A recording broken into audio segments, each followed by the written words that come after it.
Hello students, after studying this module, you shall be able to trace the development of psychoanalytical movement, learn about the primary contribution of Neo-Freudian, gain an understanding of human nature from the psychodynamic perspective, and also you will be able to learn about the methodology used in psychodynamic approach. Introduction. Psychodynamic perspective originated with the work of Sigmund Freud and dominated thinking about personality, mental disorder and psychotherapy for the first half of the 20th century. The term psychodynamics was used by Freud to describe the process of the mind as the flow of libidinal energy. Psychodynamic theory is built on the basis of mechanistic postulate that there exists a mental energy system that is governed by the physical principle of conservation of energy. The theory is deterministic and lays emphasis on the unconscious determinants of behavior, early childhood experiences and interpersonal relationship to explain human behavior and to treat people suffering from mental illness. Psychoanalysis was once the most popular domain of psychology. It could be said with certain surety that it was Sigmund Freud and the popularity of his approach that gave psychology the thrust it needed when it was emerging as a discipline. Although the Freudian theory has been criticized and many of his own disciples deflected from him, it is deeply embedded in the very evolution of psychology. Starting from the Neo-Freudian, the psychoanalytical school has evolved from classical psychoanalysis, and the contemporary notion are much different from the original Freudian specifics. Development of psychoanalytical movement. In the initial year of his practice, he used hypnosis on his patients, a method he borrowed from Jean Charcot. Working with Joseph Breuer, he developed talking cure or free association in the treatment of hysteria. The use of free association eventually led Freud to theorize about unconscious and the concept of repression. He developed dream analysis as a means of tapping into the unconscious realm. These were the beginnings of his newfound psychoanalysis. Freud engaged in self-analysis, delving into his own dream, emotions and memories. This reflection convinced him of the importance of infantile sexuality and led to the development of psychosexual status and the concept of Oedipus complex. Then he began to develop the levels of consciousness and the structure of personality. Freud regularly delivered lectures at the University of Vienna and his ideas began to gather followers. A small group of interested physicians began to gather in his apartment every Wednesday, and this came to be known as the Wednesday Psychological Society. Among these initial followers were Wilhelm Stickel, Max Kahane, Rudolf Rittler and Alfred Adler, who later developed their own perspectives. Gradually the membership increased, but the Freud remained the society's sole patron. In 1906, Freud began correspondence with Jung, an already established psychiatrist in Erich, who had set up a similar society in Erich. Freud saw him as his crown prince, and in 1910 he was elected as the president of International Psychoanalytical Association. But Jung's thinking was markedly different from Freud, being more concerned with religion, spirituality and moral concerns. They had a bitter fallout eventually. In 1908, the society was renamed the Vienna Psychoanalytical Society. As the research became international, the first International Psychoanalytical Congress was held in April 1908. The first Journal of Psychoanalysis was launched in 1909 with Jung as its editor. Freud gave a series of lectures in the United States in 1909, which marked the spread of psychoanalytical movement to the continent. Freud remarked to Jung, who was touring with him, "They do not realize that we are bringing them the plague." The event attracted much attention and led to the founding of the American Psychoanalytical Association by James Putman in 1911.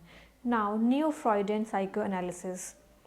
The psychoanalytical tradition was carried forward by several followers of Freud, some devoid and remaining true to his classical theory, and others who initially propagated his work but later disagreed with him.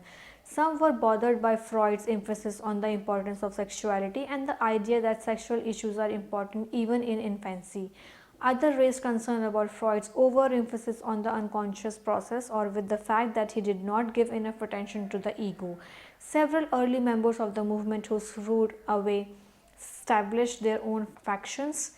The The Neo-Freudians include Alfred Adler, Melaine, Klein, Karen Horney, Otto Rank, Sandor Francis, Heinz, Hartmann, Erich, Fromm, and Harry Sullivan, among others. Some of these personalities went on to develop their own substantial theories, markedly different from Freud's, and offering new insights into the human unconscious and psyche. Neo-Freudians, broadly speaking, made of the following changes in Freud's psychoanalytical view of personality. They put greater emphasis on ego functions, including ego defenses, development of the self, conscious thought process, and personal mastery. They viewed social variable as playing a greater role in shaping personality. They put less emphasis on the importance of general sexual urges or libidinal energy. They have extended personality development beyond childhood to include the entire lifespan. Carl Jung, analytical psychology. Jung believed that in the occult and mysticism, and the each of us is motivated not only by repressed experiences but also by certain emotionally toned experiences inherited from our ancestors. He introduced the concept of the collective unconscious and gave much importance to symbolism and archetype. The personality or psyche, as Jung calls it, consists of separate but interacting systems: the ego, the personal unconscious and its complexes, the collective unconscious and its archetype, the persona and the anima animus, and the shadow. The self is the fully developed and unified personality. Jung's theory is a compendium of opposite. People are introverted and extroverted, rational and irrational, male, female, conscious and unconscious, and pushed by past events while being pulled by future expectations. Alfred Adler's individual psychology. Adler's theory emphasized the role of striving for superiority and the importance of caring and concerns for others. He gave much emphasis to social relationship within the family as the children grow up, and held that the position within the family is extremely important in determining how an individual deals with reality and therefore in determining the personality. Individual psychology presents an optimistic view of people while resting heavily on the notion of social interest, that is, a feeling of oneness with all humankind. It refers to the need to live in harmony with others, and Adler believed social interest is important to be a complete person. He presented a more hopeful view of man than the orthodox analysts did. Karen Horney, psychoanalytical social theory. Horney began as an orthodox Freudian but broke up with Freud over his interpretation of the female Oedipal complex. Her theory of personality emphasized the social and cultural influences rather than the biological ones in the formation of the self.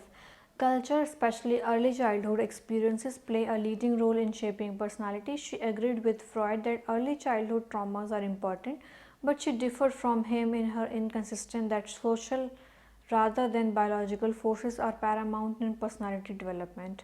According to her, child whose needs for love and affection have not been satisfied during childhood develop basic hostility towards their parents and as a consequence suffer from basic anxiety.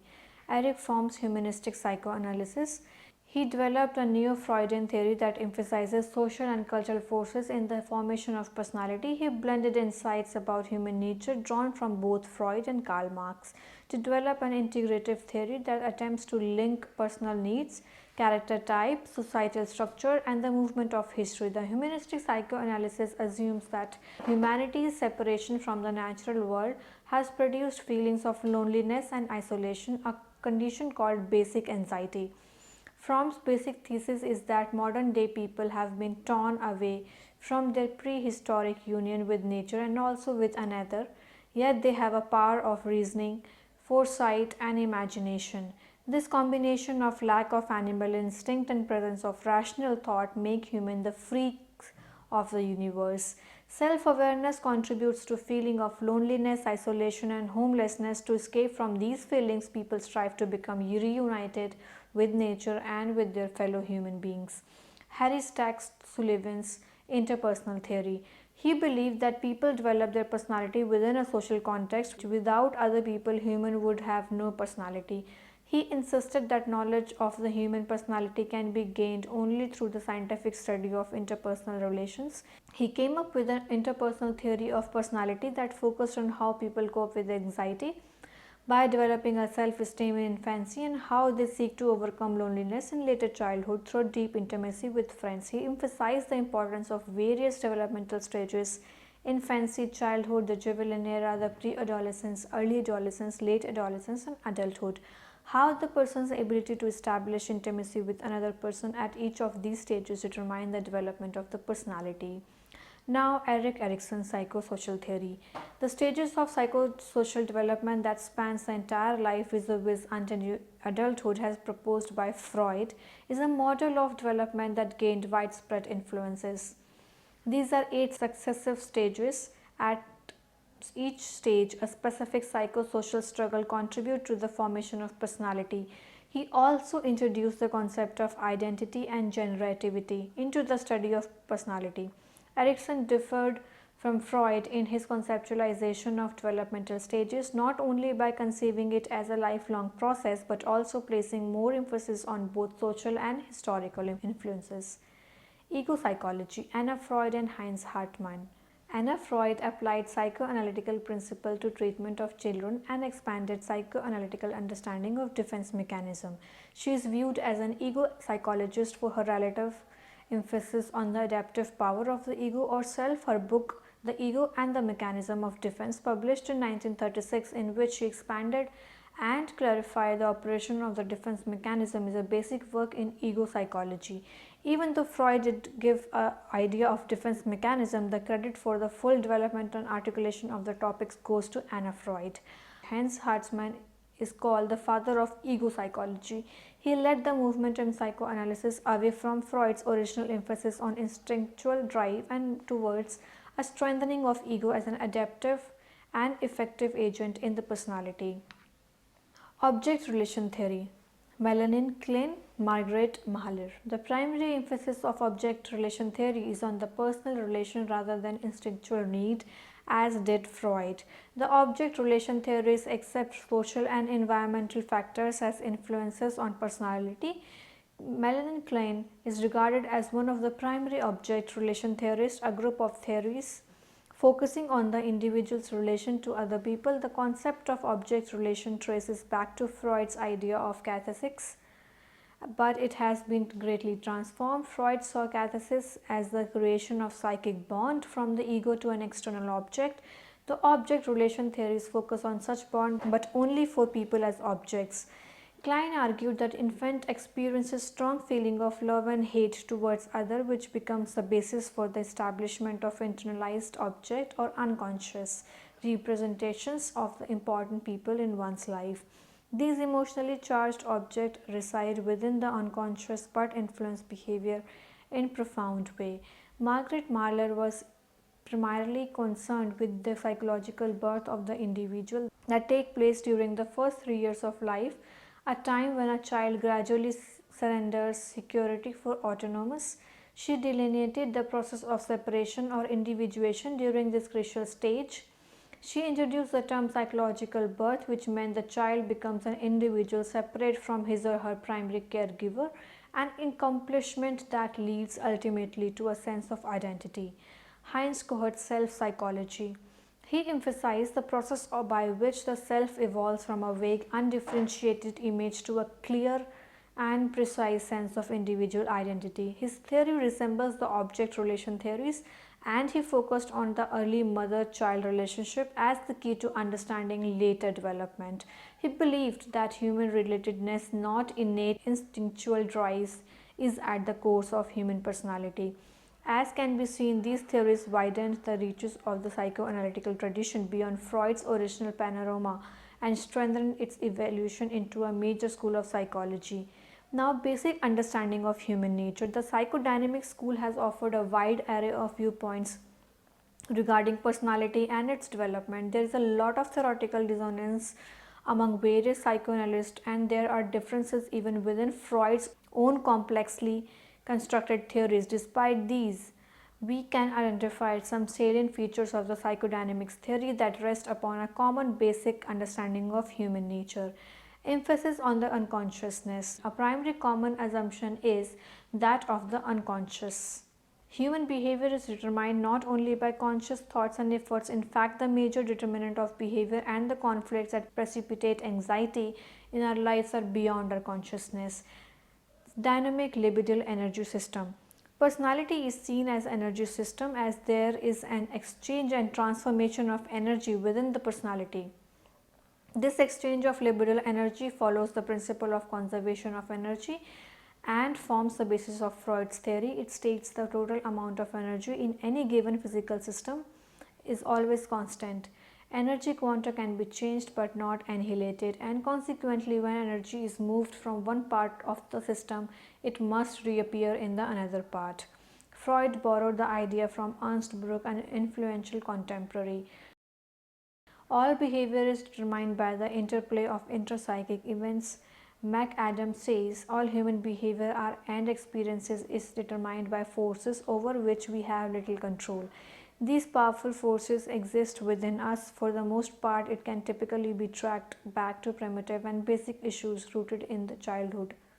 Anxiety and conflict. Human life and experience is written with anxiety that arises due to the constant conflict between the unconscious forces and the determinant of behavior. The viewpoint assumes a negative outlook where life is full of anxiety and misery, and humans are essentially helpless beings, have no control over the unconscious forces that renders their lives so. The only way we can help ourselves is through the method of psychoanalytical interpretation, by which we can gain at least some insight about our most pertinent unconscious issues and overcome challenges in our lives that precipitate on account of these influence of childhood experiences on development of adult personality. Psychodynamic theory gives emphasis to childhood experience in shaping up the behavior and personality of an adult. In Freudian theory, it is explicitly stated through the psychosexual stages of development.